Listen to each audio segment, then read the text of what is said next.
We're from Newsnight on the BBC. BBC? Yeah. No, thank you. Really? Fuck off, BBC, mate. Is that the BBC? Hey, fuck off, mate. Go in.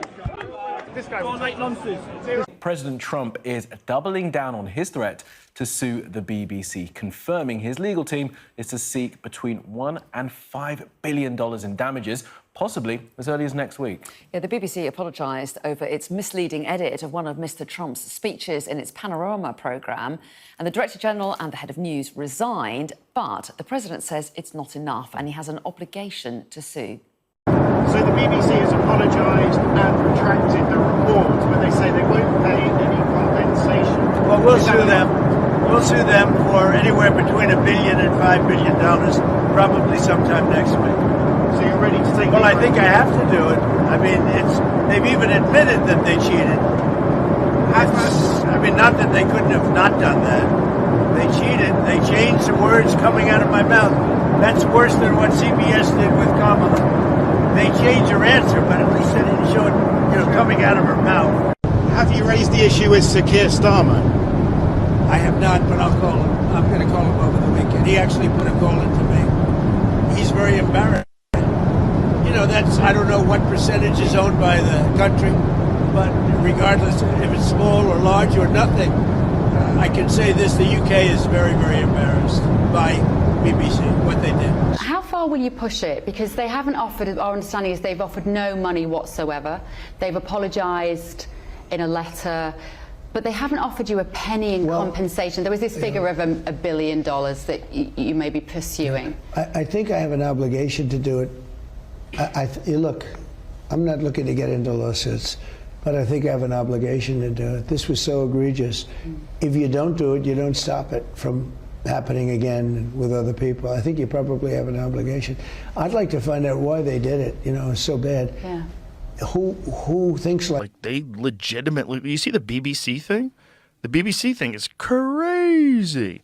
The head of BBC had to resign because they took a film of Trump from January 6th, the speech that he gave, and they edited it so something that he said 52 minutes later, they put right after when he said something to make it look like he was trying to get people to go attack people and fight at the Capitol. They do that to you all the time. But this one's nuts. Not only is this one nuts, but this one is for a literal president of the greatest country the world's ever known. He's the president, and you're lying about what he said publicly, which is on the internet, which anybody can see.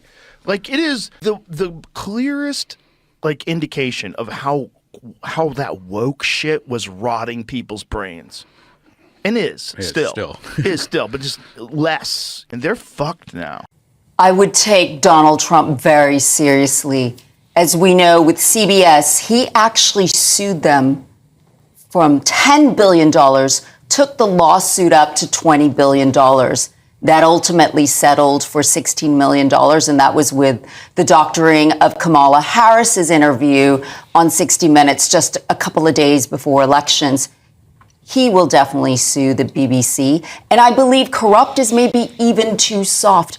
I think fraudulent is probably a more applicable term when it comes to way they deliberately doctored and spliced the language to make him look like he incited violence, and as a result of his words, that the people were marching to the Capitol. Well, I think it's very important that the issue is addressed, that it was misleading, it was deliberate, because this could happen to the UK, to elections here. And President Trump mentioned in that interview, maybe they're doing it to Nigel Farage, given that Reform is in the lead right now. So it's very important for the people of the United Kingdom to be able to have faith in their broadcasters, not to try to rewrite the words in their leaders' mouths. BBC used to be the paragon of journalism across the world. It was respected. It's now become a laughingstock, and it needs to be put out of its misery.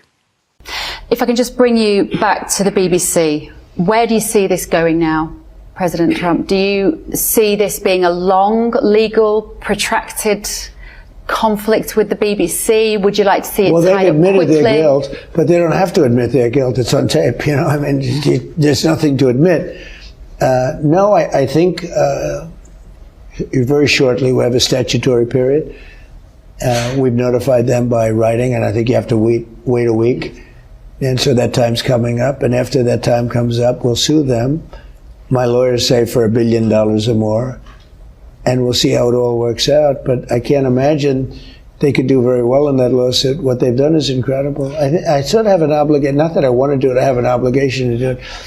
So I've been doing this for a long time, and I've understood, and nobody understands the press because, you know, I'm the one that explained to people it's fake news. But, and I hate when people say, oh, I understand the press, because they're fools, because nobody really understands. The press doesn't understand itself. But I will say, I think I have an obligation to bring a major lawsuit against the BBC, because what they did is impossible to believe. You would have never even thought that. Even the Kamala thing, to a certain extent, you know, was so bad, but you could see how it could happen. Yeah. And it's the idea, I suppose, that you're doing it not just for you, because your feeling is, well, if they could misrepresent me in that way, they could misrepresent anybody in that way. Well, they can be doing it. And one of the things we'll find out during this litigation, through depositions and everything, is how many other times have they done it to your prime minister? Have they done it to Nigel? Have they done it to, you know, the people that are in your country? The answer is probably yes, but we'll be finding out a lot of things over the next few months. And one of the things, you know, your litigation moves a little bit quickly in your country. So I think it's going to go fairly quickly, although I don't know that we bring it there. We probably bring it someplace in the U.S. from our standpoint. And you've had success with suing media companies before, on behalf I've of had you, a and lot of also Melania success. as well. Yeah, that's true. And Melania's had success. No, we've had a lot of success because it's fake news. But I've never had anything so fake as the BBC. The BBC acts on behalf of the state. And when it comes to international affairs, even more brazenly so. The BBC World Service. What do you think the BBC World Service is? It's MI6 with a microphone. It has the same enemies as MI6 and the same friends, and whatever MI6 wants, it gets, and indeed much of its funding even comes from the British Foreign Office, which is the parent of MI6. So the BBC, I want nothing to do with it. They want nothing to do with me, I should admit. But I want nothing to do with it. I hope it goes under. I hope Trump sues them. I hope he costs them $1 billion. And I hope it gets broken up.